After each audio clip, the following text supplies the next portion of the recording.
Well, they're not content to run this one out as we head towards the half, trying to hit a big chunk play right there and add to their score. Yeah, this is a confident group. At the very least, they're thinking field goal. Yeah, and I don't blame them one bit. I don't think you sit on the ball going into the half when you have a chance to put some more points on the board.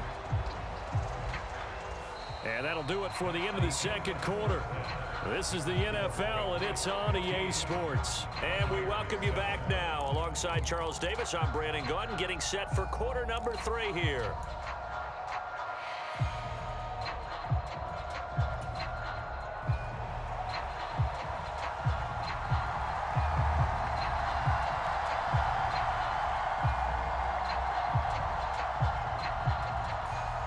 So here we go for half number 2. The Patriots with the lead, and they will be getting the football. And this will come out to the 25 as Jones elects for the touchback.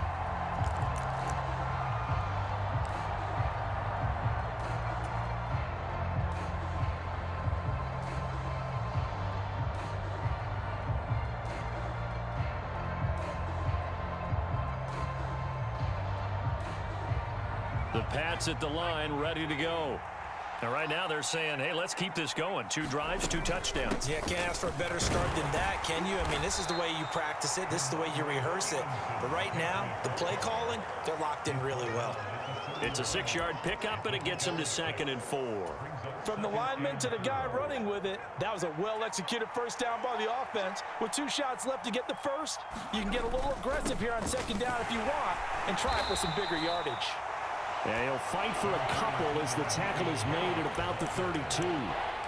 In the first half, he was held in check on the ground, but despite that lack of production, they still have the lead. Yeah, and they've got to feel fortunate about that. If they could actually get production from their lead horse, that would help open up this offense and widen this margin, too. He's got this to his running back, Ty Montgomery. He's going to have the first down and then some. And they're going to have this across midfield and inside the 45. A big play there on the catch and run. And the Patriots will get a new set of downs. Here's Jones on 1st and 10. Montgomery, another target and catch. And he'll be hauled down at about the 30-yard line. So 1st and 10 now from the 30.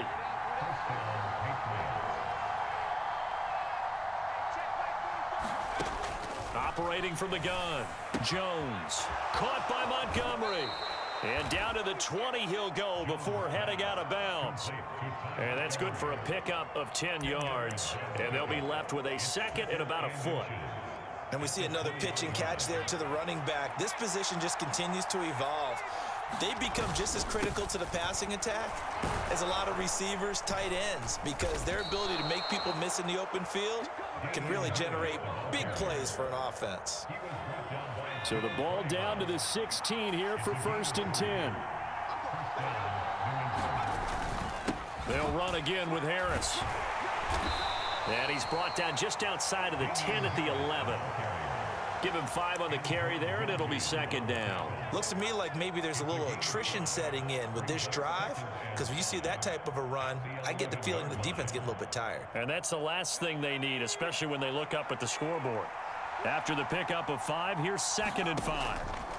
Back to throw. Jones. Oh, he's got a man wide open, complete. And he's brought down. 68 yards receiving now for him in the game. And a first down on that last catch as well. They'll run with Montgomery. And he's in. Touchdown, Patriots. Ty Montgomery. A touchdown run there from a yard out. And the Patriots take the opening kickoff of the 3rd quarter and drive right down the field to extend their lead. Folk connects on the extra point, and the lead is up to 15 now.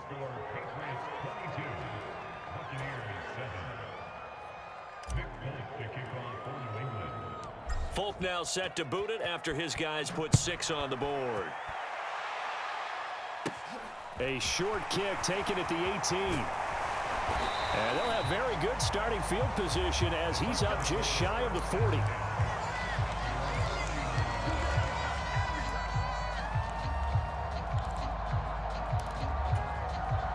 The Tampa offense ready to get their drive started.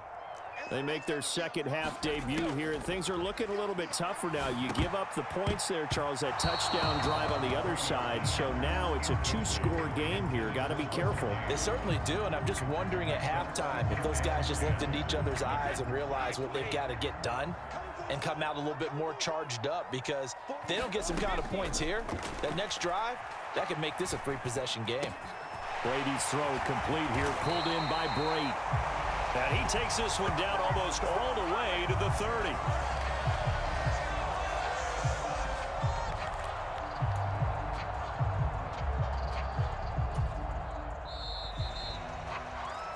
Back now in Tampa. It's Buccaneer football, but they've got work to do. They find themselves behind here to start the fourth quarter. From the 32 now, here's 1st and 10.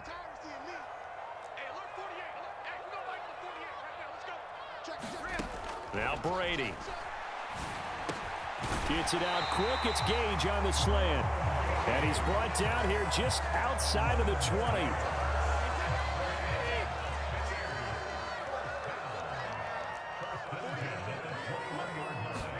Now Brady again.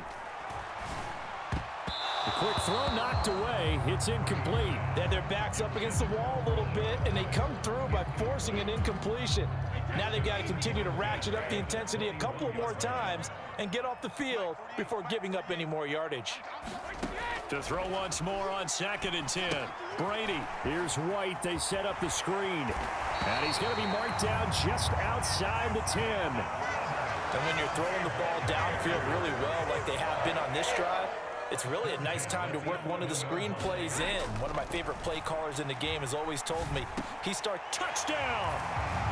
Cade Otton, an 11-yard touchdown. And the Bucs are able to cut into that deficit. So this now a 9-point difference. You figure the book here says kick the extra point, make it a one-score game.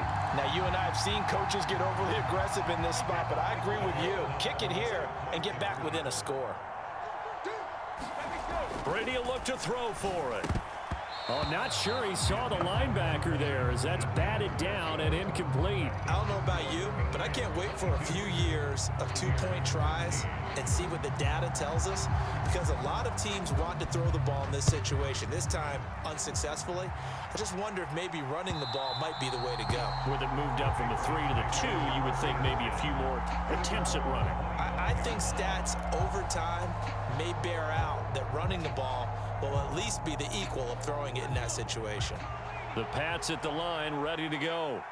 Now, there are 2 scores on the plus side. Still time here in this fourth quarter, but maybe you start thinking about playing keep away? Yeah, I think here's the situation. You're not thinking touchdowns anymore. You're just thinking first downs. To keep up with your theme there, playing keep away, first downs, they can't touch the ball.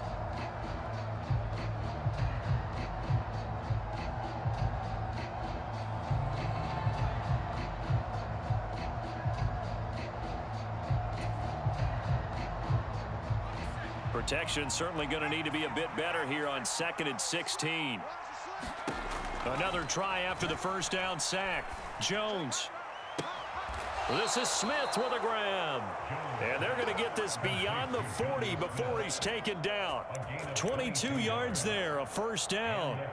Partner, I like that they're staying aggressive on offense, because to me, this drive is what is known as a put-away drive. You score here, that might put this one to bed. I like the fact that they're playing with confidence and not playing with fear.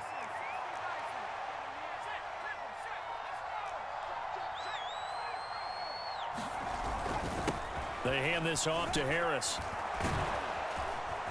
And some nifty running here as he'll take this across midfield and down to the 47. Another strong gain on the last 2 plays. They've moved it a combined 33 yards. 2 minutes left to play in this football game here on EA Sports.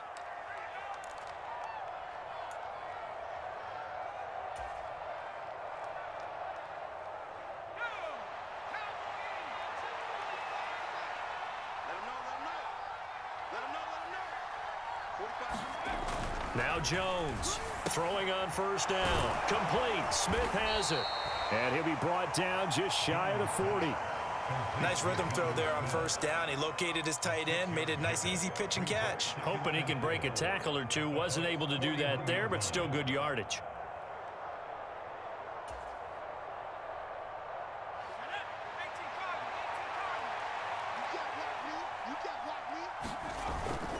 On second down, this is Harris. And tackled down after a gain of 3. Leaves him with 1 yard to go on third down. That's some good tackling there to keep him short of that yellow line. Yeah, defensively, all I'm thinking is that on that play, get me to third down. Get me into a position where I can make one more play and get my defense off the field. On third and short, going with their tight end. And he is going to have the first down, and that is going to suck the life right out of this crowd. Now the defense going to use the first of their timeouts, as it'll come with 36 seconds to go in half number 2.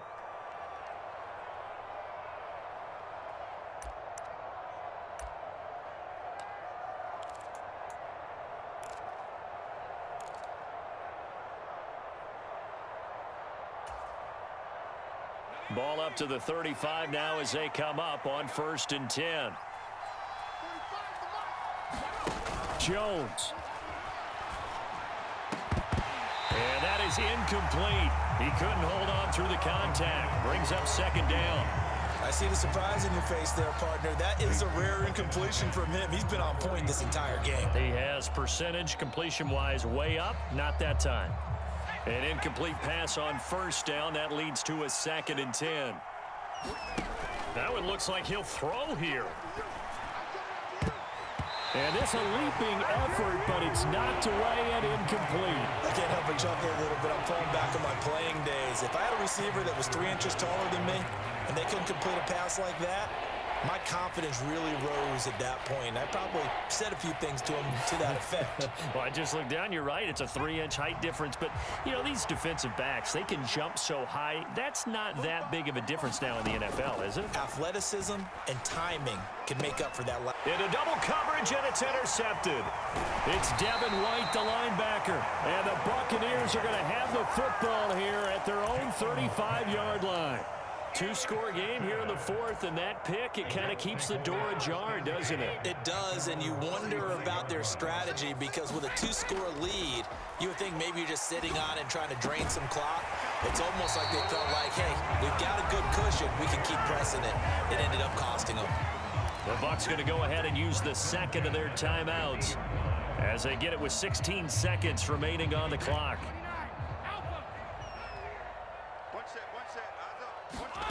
Brady to throw. Airing this one out for Evans. And this is taken in at the 5. And he is into the end zone for the touchdown. So they still need a miracle with a clock where it's at, but they get one piece to the puzzle done. Still have hope. Coming from where they were, they knew this was going to be tough, but they got the touchdown. Now they need the miracle, the onside kick and a little extra. Yeah, and you have to get the onside kick and not have the ball bounce around a lot and eat up time. You want to be able to grab it, possess it, and get your offense out there for what you just termed a miracle last chance. They will run it. It's Fournette, and he will get into the end zone to cut the lead down to a single point.